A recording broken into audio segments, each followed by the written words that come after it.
Welcome back to the channel, boys, and in today's video we're going to be going over the top 5 players to make the biggest impact on their new team.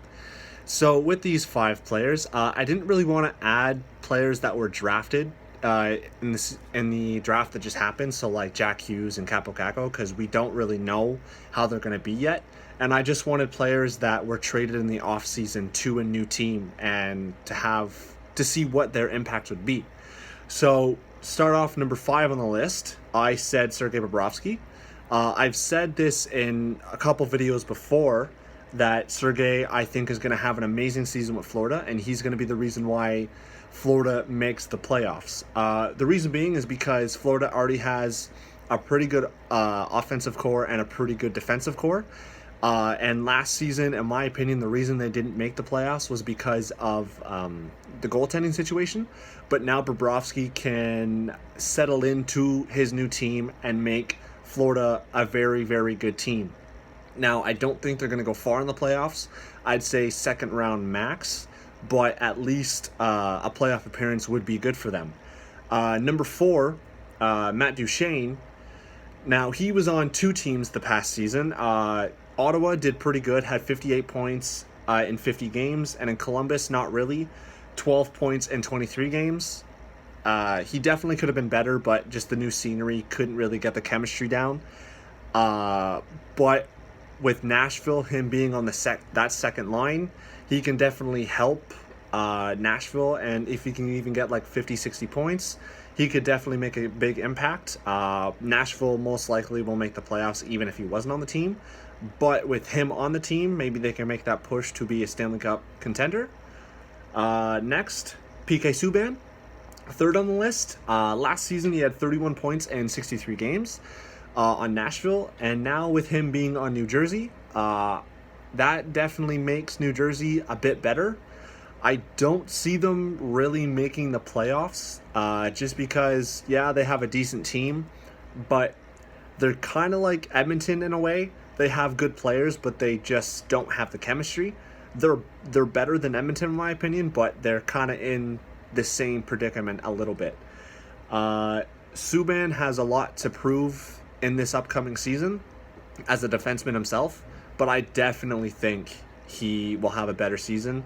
I don't think more than 60 points, but I can see him in the 45 to 55 point range would be definitely good for him, because I'm pretty sure the year before he was coming off of like a 58, 59 point season, which is one of his career highs.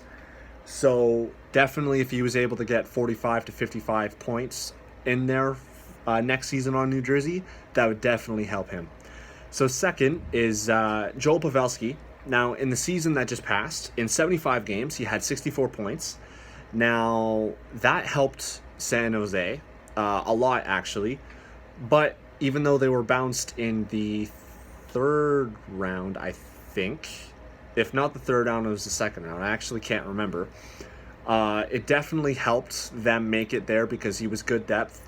Him and Couture, 1st and 2nd line, very good pairing.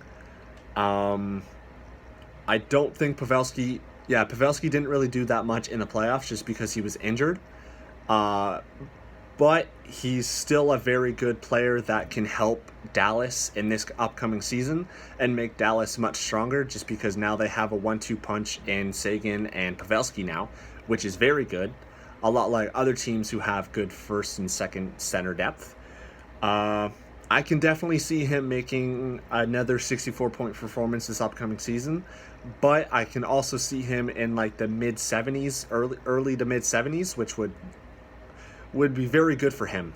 So first on the team to make a biggest impact on their new team is Artemi Panarin. So last season in Columbus, in 79 games played, he had 87 points.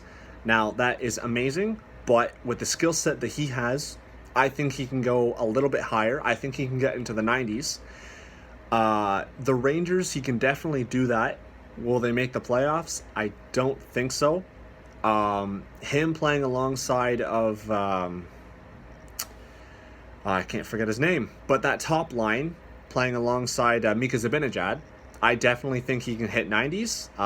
It'll help his career with more points and stuff. the Rangers won't make the playoffs. Probably not for a while because they are a rebuilder team. But in a few years, if the Rangers do make some trades, some blockbuster trades or some minor trades just for some depth forwards and some depth defensemen, they can definitely make a push, and Panarin will be able to help them. So there it is, my top 5 players to make the biggest impact on a new team next year. Thanks for watching. Drop a like, subscribe, and see you later.